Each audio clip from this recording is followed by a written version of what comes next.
Asato ma sadgamaya tamaso ma jyotirgamaya mrityormamritam gamaya avirmaedhi rudrayate dakshinangamukham te namam pahi nityam. Om, lead us from the unreal to the real. Lead us from darkness unto light. Lead us from death to immortality. Reach us through and through ourself, and evermore protect us from ignorance by thy sweet, compassionate face.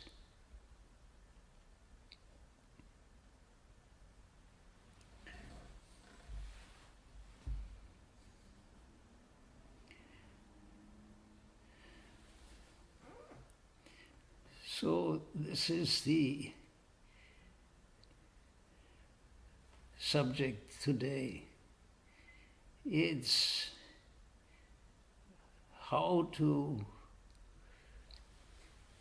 consult, how to get that inspiration from these ancient scriptures.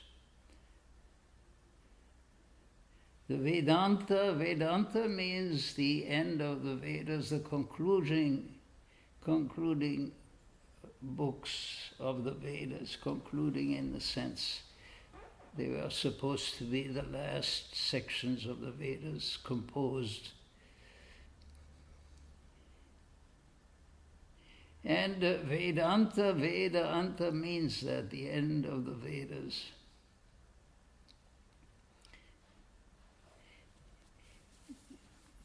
And one could say the primary concept that is emphasized is also found in the Vedas, in the Rig Veda especially. Ekam sat vipra bahudha vadanti. Sat, that is existence, truth, reality, that which is, that which exists.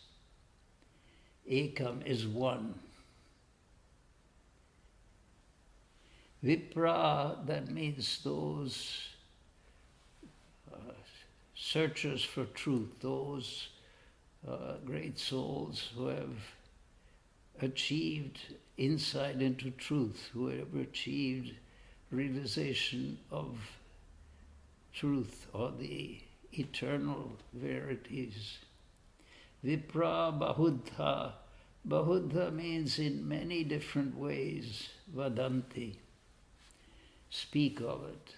So this verse then says, Ekam Sat, truth is one. There is really only one fundamental reality, a reality that is at the heart of everything, because at the heart of everything is the one concept is that it exists. So everything that is certainly has that quality of existence. So the statement is that everything that exists, really there's only one fundamental reality at the heart of everything that exists. Vipra, those people who have struggled to understand that, bahudha, in various ways, vadanti, speak. So they describe this one fundamental basic reality, of which there is only one. So everything that is perceived is basically one fundamental reality, but it's described in so many ways, which means it's experienced in so many ways. People will describe it the way they experience it. So this, whatever we perceive, whatever we understand, whatever we can infer, basically there is only one central reality, one core principle, which has this quality of existence. It can never become non-existent. There is at the heart of every phenomenon, at the heart of every experience that we have, there is one unchangeable core. And that is described in many different ways. So each of the spiritual traditions of the world is one way of describing that from the experience of certain people in certain places. They have described it in this way, they've experienced it in this way, others have experienced it in other ways. But what they have experienced is the same thing. But the way they describe it is different, so there's no point in arguing about the description. What is referred to as the same, even though the descriptions from our external point of view, from our point of view as an observer, may be quite different. But at the heart of everything, there is that same reality. That is the fundamental principle that we're trying to elaborate and trying to understand and actually experience it ourselves. So in order to give an example of that, we take this morning this Upanishad, and all the Upanishads are considered the source book of Vedanta. And so we will generally, whenever we're asked any question, we always refer to the Upanishads. And so you may say, well, whatever question I ask, the answer is always the same. But it is true. The answer is always the same, because at the heart of every question, the core of every question is really the same. What is this? What is all of this that I experience? And so these Upanishads have attempted, they are the experiences of the great seers in this Vedantic tradition who have experienced this. And so they're describing it, trying to make it clear to us. Now, from one of the oldest, or probably the oldest of the Upanishads, and now we're talking about something that was probably composed many thousands of years ago. And probably nobody knows exactly how long ago.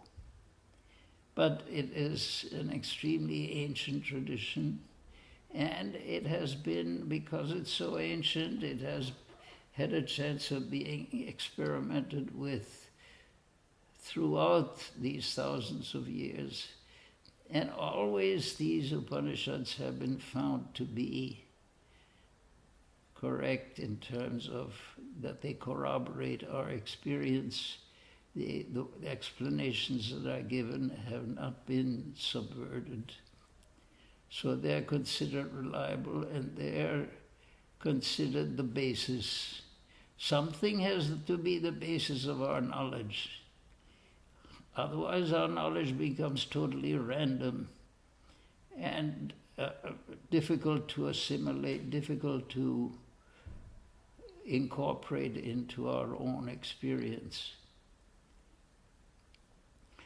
So this oldest of the Upanishads, the Isha Upanishad, the first verse of the first of the Upanishads explains the essence of everything. You could say everything else is a further explanation on that, or further elaboration on that basic concept and experience. Isha vasyamidam sarvam. That really is that is the heart of it. Isha vasyam. Isha by the Lord, by an essential spiritual entity. Vasyam idam sarvam is to be covered. All of this.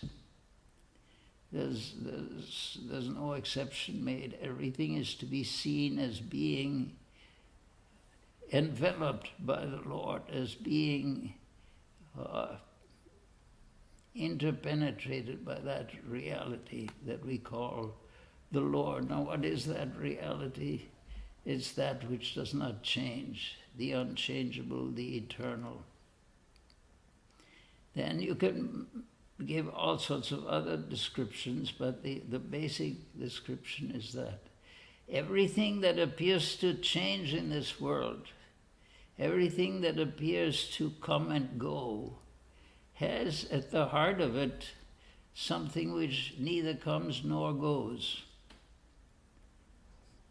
That is the fundamental truth. Everything that we perceive, everything that we experience is at heart a reality that does not come, does not go, has never come, and therefore can never disappear. It is the essence, the essential reality. In scientific terminology, we sometimes speak of the coordinate system. Anything that we describe in nature, we describe it in terms of coordinates. We choose a center of coordinates, and from that point, this event or this manifestation we're talking about is at a distance of so far in this direction, so much in that direction, and in time it appears like this. At some other time it appears like that. So in space and time, we define everything, we locate everything, we describe everything. But what is that coordinate system? What is that frame of reference that we use to define anything? It is an unchangeable reality. It is a reality because everything refers to that. I am here, you are there. What is the difference between here and there? We define it in terms of this coordinates. You are located here, I'm located there. Everything in our experience is located in some fashion in that way. But that entity with which we describe anything, which is used to locate anything, that entity is an unmoving, unchanging, an unchangeable reality. It's a reality because everything is described in terms of that. The difference between one thing and another is because they're located in different areas of space or at different periods of time. And Einstein included time into the three space directions, and so we have now a four-vector, which is called space-time. So everything we describe in our experience is located in terms of this space-time coordinate. And there's a framework in which we describe this is located at this coordinate position and something else is located at another coordinate position. They interact, and there's some change is created, and but the change is also described in terms of the spatial, temporal coordinates. So the system that describes everything, the essential, the essence of everything, how we understand everything, how we understand the interaction between people, between things, in a sense even the understanding of ideas and how they change, how they interact. There is something like a coordinate system. There's a fundamental concept upon which everything that we're describing, everything that we're experiencing, there's a fundamental concept on which that's based. And that's taken for granted. We never even think about it. But we should think about it, because when we think about it, we realize that that is an unchangeable quantity. Now, what this is in a physical, in a psychophysical system.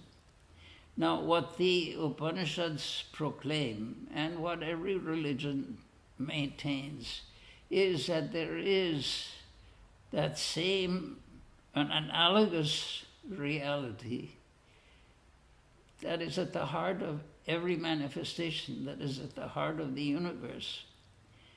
It is, even space-time itself is within that. So it is the container that contains even the ultimate container. But that container of everything cannot possibly change, because there's nothing it can change into. There's no alteration that can occur in that, because it includes the totality already. These are all quasi-arguments. The thing is, this is in order to make these statements reasonable or rational when we're thinking about them. Eventually we grow beyond that. This is a way of entering into the thought, but actually, eventually we want to perceive this. And how is it that we perceive this? That is the ancient sages also discovered a way of getting from here to there. It's not sufficient to describe all of this. Yes, God exists, the ultimate reality exists, the fundamental essence in which everything occurs exists. We can make all sorts of statements. That's wonderful, but I mean, it doesn't mean very much in our life unless we have a concept that we can actually experience that. And that is the science of yoga, which has many different aspects. This physical yoga, which is so very popular nowadays, is just one of 4 general categories into which the concept of yoga is divided. And the basic principle is that everything that we do, everything that we think about, everything that we experience in any way can be seen to be part of the process to realize the fundamental essence of everything. In other words, everything that we do can become part of a yoga, can become part. Yoga comes from the word yuj, to join. It's joining us to that ultimate reality. That it isn't, we're not alone in this universe. here we are and we think we are just, everything is separate from everything else. But we find that everything is within that reality. And since everything is within that ultimate reality, everything is related, everything is one. There are no two things. Everything, at the heart of everything, there is unity. At the heart of everything, there is that one reality. These are the things that we want to emphasize. Now, the first verse of this oldest of the Upanishads, first it's Om, the first expression is Om. And Om is the summary of what is another way of describing that ultimate reality, that ultimate unchangeable reality that has never come into existence because it has always been existing. It can be, there are many names, it can be given many names. Each religion calls it by some different names. But Swami Vivekananda felt that the word Om, as it mentioned in the Vedas and in the scriptures conforming to the Vedas, is a very, it's an impersonal symbol, and it's a fundamental, it has a fundamental construction behind it. It is the idea that Swami Vivekananda gave it this this description that Om is A-U-Ma. That is Om. In other words, it's not really O as in the English O, it's Aum. In other words, it's a diphthong. It's not just a single sound, O, it's Aum. Anyway, the point is, if you look at it that way, A-U-M, Aum. A is a letter which is pronounced, a sound that's pronounced from the back of the throat. And M is the last sound of a series of sounds that you can make when the lips are closed.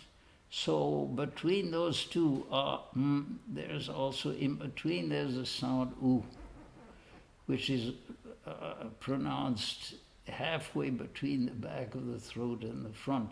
These are all physiological terms, but they are part of the argument that to show that this word Om is really the fundamental concept or a symbol for this ultimate reality that is at the heart of everything. Ishavasya sarvam, that which is at the heart of everything. Ishavasya sarvam, all of this is to be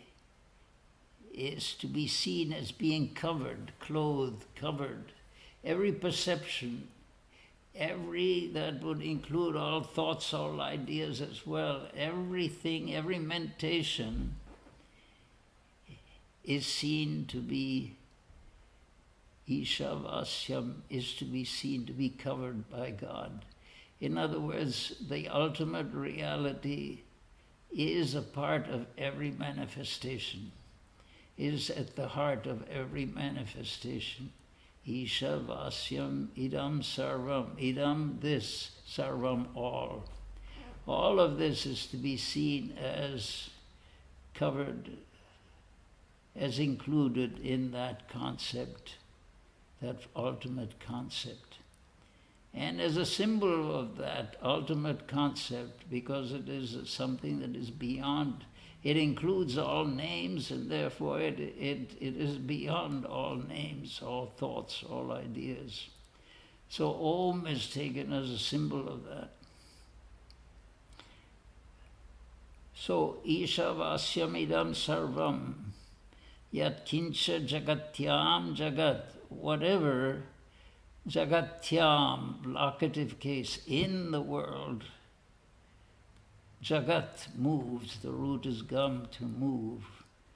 Whatever is seen to move, whatever is seen to exist in this world, is to be seen as covered, as clothed, as covered by that concept, Isha, the Lord.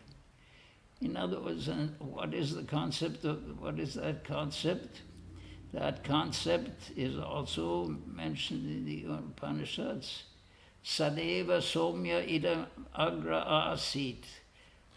In the Chandogya Upanishad, Sat alone, Sadeva somya idam agra asit. In the agre, in the beginning, Sadeva somyam, oh dear soul, oh precious being. It addresses, the Upanishad is addressing everyone. Everyone is a precious being, because everything that is perceived is filled with God, and therefore everything that is perceived is precious. So, oh precious one, oh dear one, idam agra asit, sadeva somya idam agra asit. Agre, in the beginning, all of this was consciousness alone. Then the Upanishad itself raises the question, well, some people say that asat was there in the beginning. In the beginning there was nothing. And so somehow out of nothing something came. The Upanishad itself raises that point, but then it itself emphatically declares that how is it possible for nothing to arise from something? This is a very intuitive concept for us anyway, that there must have been something in the, when you reduce everything to its most fundamental, there must be something in science, in physics, they reduce it to, matter is reduced to chains of molecules, and molecules are reduced to atoms. Atoms are seen to be composed of an electron cloud surrounding a nucleus, which is composed of protons and neutrons. And the protons and neutrons are composed of quarks.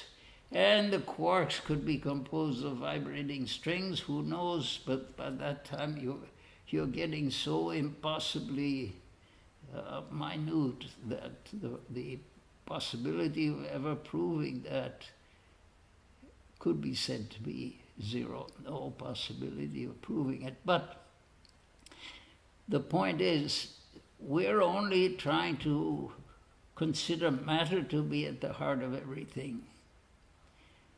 But what the Upanishad proclaims is at the heart of what we call matter, at the heart of what we call thought, at the heart of all existence, there is this concept, Sat, or Om, or Isha, whatever name you give to it. In other words, at the heart of everything, there cannot be nothing. And when we realize that, when we go to how is it that we're going to ever hope to experience that, or is it going to be remaining as a theoretical concept? No, that is the point. It is not. It can be experienced. That reality can be experienced, and it's only when we experience the reality. This is what the sages proclaim. It's only when we experience it as a basic, as the fundamental reality, that we get to the core of everything. We see that we ourselves are what we call our body and our mind are things that come and go, and that we understand very well. But at the heart of our existence, there is something which can never go, because it partakes of the eternal. So within us, in our own consciousness, the core of our consciousness is something which has never come into existence. It has always been there. So how do you indicate that? Om is one of the ways that it is indicated. Sat is a way, it is existence. Sat. So this is the basic statement that is made. Now, in order to describe it further, the Upanishads make additional statements. For instance, in the Katopanha, Yadeveha tadamutra, yadamutra tadanviha. That indeed, tat eva, idam, all this, that is there. Yadeveham tadamutra, that which is iha, that which is here, that is also amutra, that is also there. And then that which is there is also here. Mrityo samrityom apnoti ya iha nan eva pashyati. He from mrityo, from death, sa mrityum, to death, apnoti, he goes. Who goes from death to death? Ya iha nana eva pashyati. Who here, iha, nana, multiplicity, eva, as it were, perceives. We spend our life trying to find the difference between this thing and that thing, between this experience and that experience, between this thought and that thought, and we're trying to get ever deeper analysis, deeper understanding. We spend our life in that way. And that is how we reach the state. But what is that state that we reach? Is a state of no seeing, of experiencing that there's really no difference. That at the heart of every manifestation, there is that same reality. What is here is there, what is there is here. He who sees as though there is difference here, he goes from death to death. So, but science is the perception of difference. We wanted specifically and in great detail try to understand what is the difference between this and that. But that is for understanding the manifestation in its most profound way. But at the heart, for understanding what is at the heart of the manifestation, what is the basic reality that is at the core of everything, we have to see that which is the same everywhere. So religion really, in a way, though it's very scientific in its approach and it accepts science totally, but the very concept is to see not what is different between one thing and another, but to see what is the same. And it's just as scientific to try to find the sameness between things as to find the difference between things. But so far we've done some of both. Obviously science has done some of both. But we should learn to try to perceive that which is the same everywhere. What is the same? That is, of course, a very psychological truth also. If we perceive what is different among human beings, we make all sorts of distinctions and categorizations. This is different from that, and so we are actually fracturing the concept of humanity. And by trying to see what is the same between one being and another, we are coming together toward a more inclusive, a more compassionate, a more realistic, a more truthful perception. Both can be approached, but the seeing of difference tends to lead to controversy between one thing and another. This is superior to that. This is inferior to that. I prefer the superior to the inferior, like this. But the other aspect is more compassionate. I want to see that which is the same. I want to see the sameness everywhere. All these people are wonderful because they are all, there is that Spirit of God, that light of the infinite in everyone. And so each person, each being, each thing, each manifestation in this world becomes very precious because they contain, they encapsulate divinity. So this is the emphasis of spirituality, to try to see that divine in everything. The other one also is good. I mean, it is necessary for our life. We need to see the difference. If you're driving along a street and there's a light up there, it makes quite a lot of difference whether that light happens to be red or green. You have to make these differences in order to navigate in this world. But in one's heart, one should be searching for what is the same here. And that sameness, not because it's a mechanical thing. This is where the Upanishads come in. The sameness is consciousness, existence, consciousness.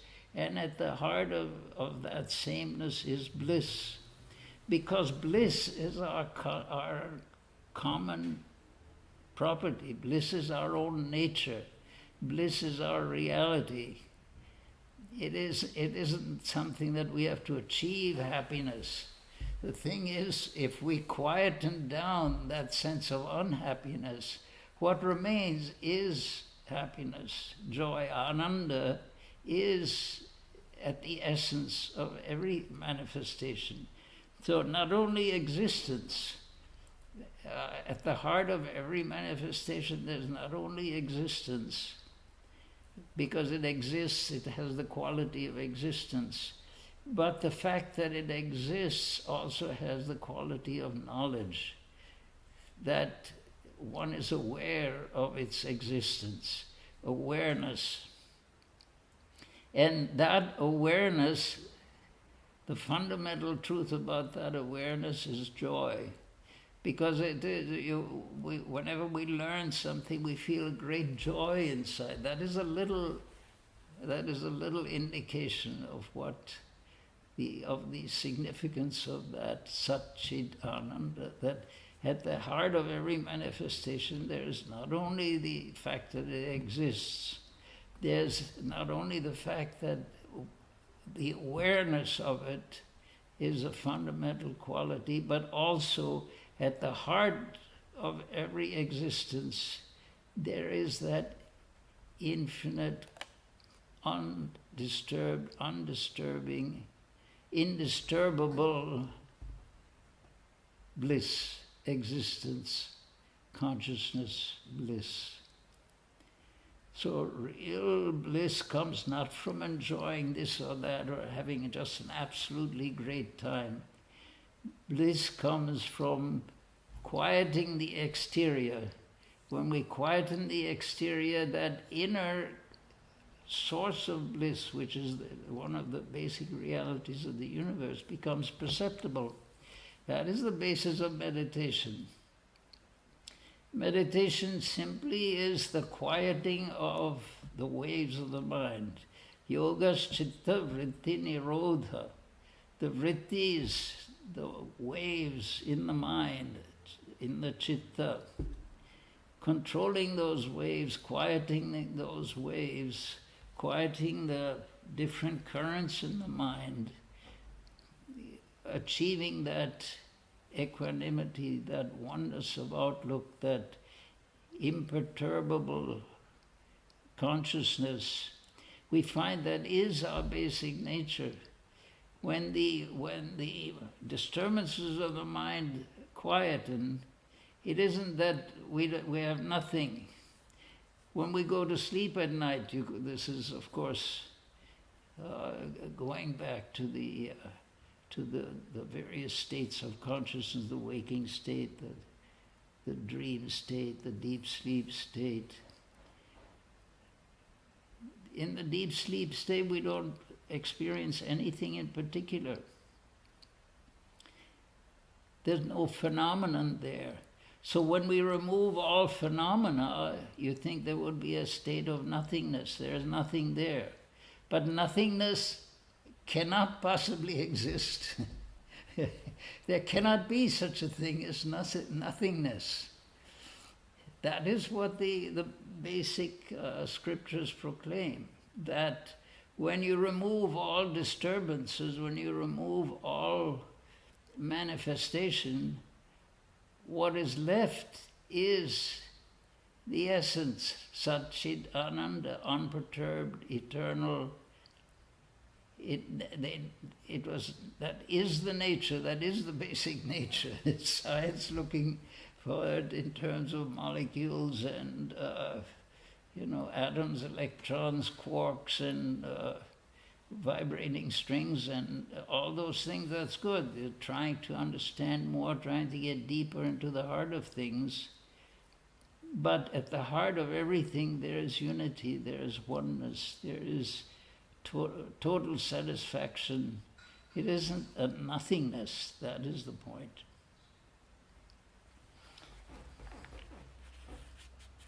So the Upanishad, the Katopanha, Yadeva iha taramutra, what indeed is here, iha, taramutra, that is also there.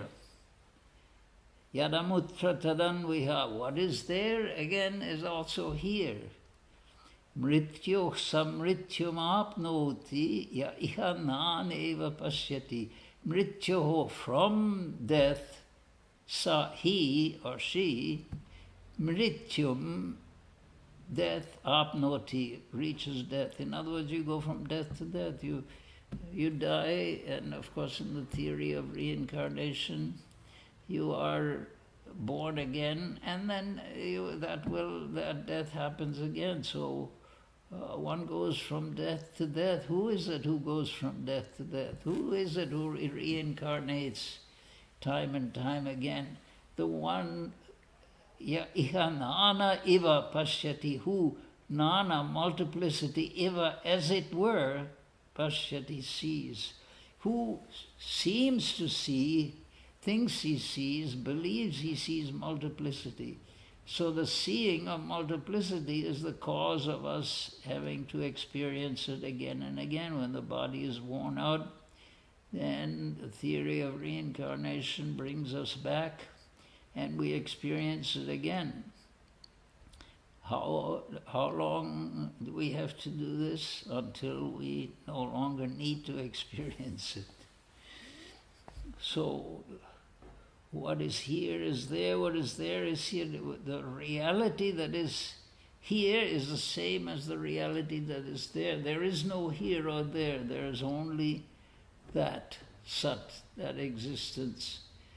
And when that existence, which is also infinite bliss, infinite satisfaction, infinite consciousness, when that is perceived, then there's no more any need for coming and going. That is our home. That is where we belong.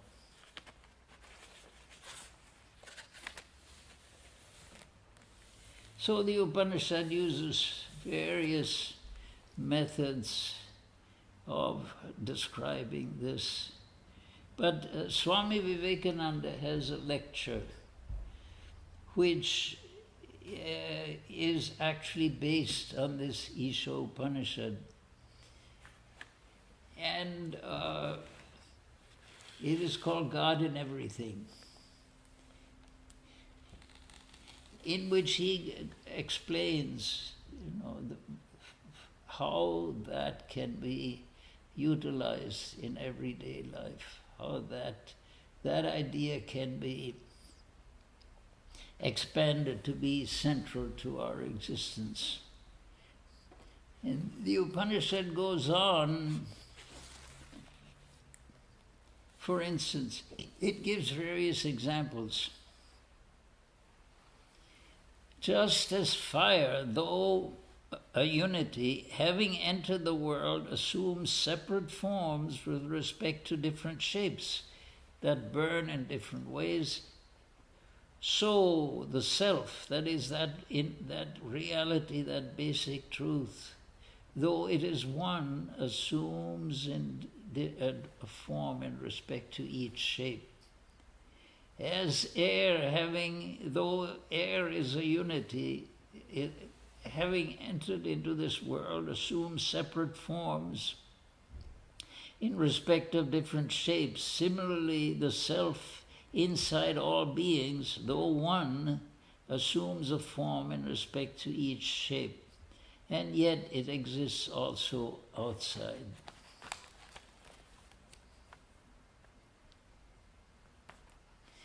Then, in so many ways the Upanishads try to explain this. There's one Upanishad, the Taittiriya Upanishad, in which the son goes to his father and asks for the knowledge of Brahman. And the father tells the son, try to know that from which all beings take birth, that by which they live after being born, that toward which they move and into which they merge at the end of their manifestation. That is Brahman. That from which all these beings take birth, that by which they live after being born, that towards which they move and into which they merge, that is Brahman. So the son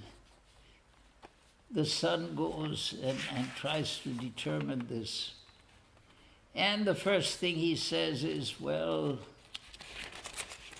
he realized food. He said food is actually what you're describing. For it is verily from food that all these beings take birth. On food they subsist after being born, and they move towards and merge into food, into that having, after they pass away. Then he thinks about it, and he says, no, that cannot be right. There must be something more than that. So he asks again, goes to his father, please see that please give me this knowledge of Brahman. And the father said, again, try to know Brahman through concentration. Concentration is Brahman. Then the son realized the vital force is Brahman, for from the vital force indeed spring all these beings. Having come into being, they live through the vital force. That is, through their basic energies. They move towards and enter into the vital force. But then he realized, no, that can't be the ultimate reality. So he again asked his father to, give him further instructions. The father simply said, concentrate your mind some more. Then the son found the mind as Brahman. For from mind indeed spring all these beings. Having been born, they are sustained by mind, and they move towards and merge into that mind. But then he said, no, that cannot be it. There must be something more than that. Again he approached his father and he said, O revered sir, teach me about Brahman. So the father again says, try to know Brahman through concentration. Concentration is Brahman. He practiced concentration, and having practiced concentration, what did he find? He knew knowledge as Brahman, for from knowledge indeed spring all these beings. Having been born, they are sustained by knowledge. That wisdom, they move toward and merge in knowledge. Then again he says, no, there must be something more than that. The final, at the end he says, he knew bliss as Brahman, for from bliss indeed all these beings originated. Having been born, they are sustained by bliss. They move towards and merge in bliss. This knowledge, realized by Bhrigu and imparted by his father Varuna, starting from food and terminating in the supreme bliss, established in the cavity of the heart, he who knows this way becomes firmly established. In other words, there's so many things that seem to us to be fundamental. Food seems to be fundamental. Everything comes from food. Then the mind seems to be a fundamental entity. Finally, one gets to the inmost aspect, and all beings live by that bliss, that joy, that existence, that consciousness. That is the fundamental reality. When one gets to the core of one's manifestation, one finds that. So this is from the Taittiriya Upanishad. So these are the teachings, but it goes back to that first statement. Isha vasyam idam sarvam yat kincha jagatyam jagat. Whatever is in our experience, whatever moves in this world, is to be seen as pervaded by God. As long as we imagine that everything is perceived is a physical manifestation, is composed of molecules and atoms and electrons, neutrons, and so forth, we have not gotten to the fundamental aspect. That is only apparently fundamental. As long as we dwell in the realm of ideas, this is better than that, we're also still dwelling in the realm of duality. But when we get down to the level of our own inner, deeper state, our own consciousness, at that level of consciousness, of deep wisdom that is beyond the body and beyond the mind, when we can say, I am not this body is an instrument that I use. I am not this mind is an instrument that I use. I am that consciousness, that is my reality. And I manifest as a body, and according to the theory of reincarnation, I manifest again and again, but it is always at the level of manifestation. At the level of essence, nothing has ever changed. And that essence, when we are able to quieten the mind, when we're able to cause the lake of the mind to be quiet, chitta vritti nirodha, and we can then see what is at the heart of the mind. At the heart of the mind, we find that infinite reality that has never come and can never go. It is the imperturbable, the infinite, the eternal, whatever name you want to give it. When we are able to quieten this exterior to that extent, where as we quieten the exterior more and more, we should perceive. Even now we can perceive. It's not that we have to reach some advanced state of yoga. Even now, if we quieten our mind and we listen to our own heart, you see, the Upanishads mention that one should concentrate in the heart. One should see one soul. It not only means a physical heart, it means a psychological inner reality. Within us, we can feel the presence of something fundamental, something unchangeable, something permanent. And that is the object of spiritual practice. That is the object of religion, is to try to put us in contact with that. And so this is the message which all religions are trying to provide, are trying to have us understand, not only understand, but actually having us realize. So we have saints in all religions who have experienced that. And having experienced that, they understand that this unmoving and unmovable reality is the goal of everything, is the essence of everything, is the source of everything. So now we can have some questions, if you have questions.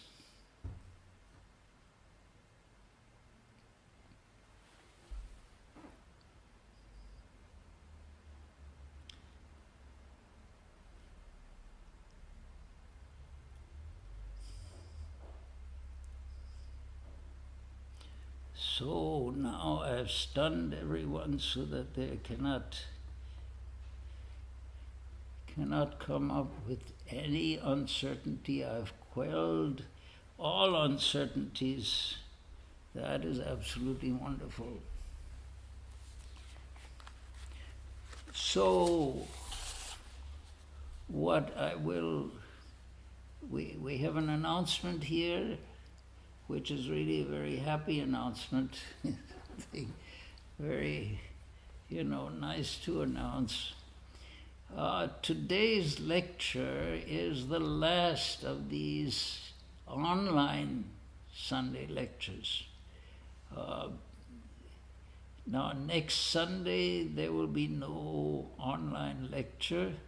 That is October 10th, because on the previous day, that is next Saturday, October 9th, we will have our online service celebrating the annual worship of the Divine Mother Durga.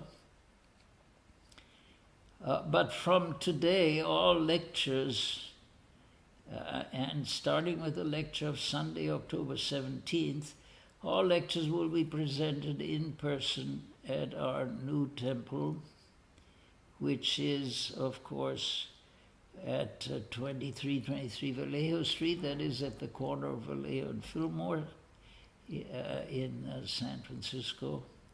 So this is we're very happy to announce this, which is the starting again of in-person events after a long interval in which we've had to rely, and been very grateful to be able to rely on the use of this electronic format.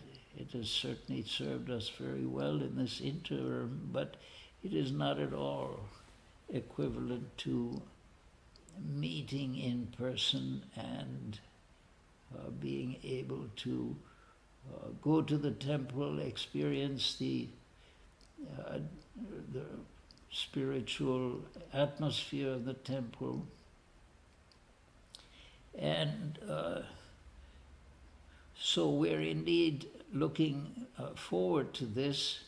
Now, we also have to remember there is an element of realism that has to be included here, because the coronavirus is not yet, has not yet given up its hold on society in general. There are still a lot of areas and things that could cause coronavirus reactions. And so what we're asking, that for the safety of everyone, and because the coronavirus is still problematic, we will require certain precautions for those who wish to visit for the in-person lecture at the temple. We will ask for full vaccination against the virus, and because the wearing of face masks has been the major prevention factor toward keeping people as safe as they could be during this time, we will ask that face masks be worn inside the temple. And we are also maintaining a 6-foot distance inside the auditorium. We have, the seats are still where they were, but certain seats have been labeled as not to be used so that those who come can still be at that 6-foot distance from each other. But anyway, we're very, very happy that we're able to welcome you all again at the temple. It has been a long time that we haven't seen each other, and we hope that you get an advantage from coming to the temple and feeling the spiritual atmosphere there, which has been greatly which was originally started by, originally in our old temple by the Swami Trigunadita, and then it has been moved when it was, our main center of activities was moved to the new temple.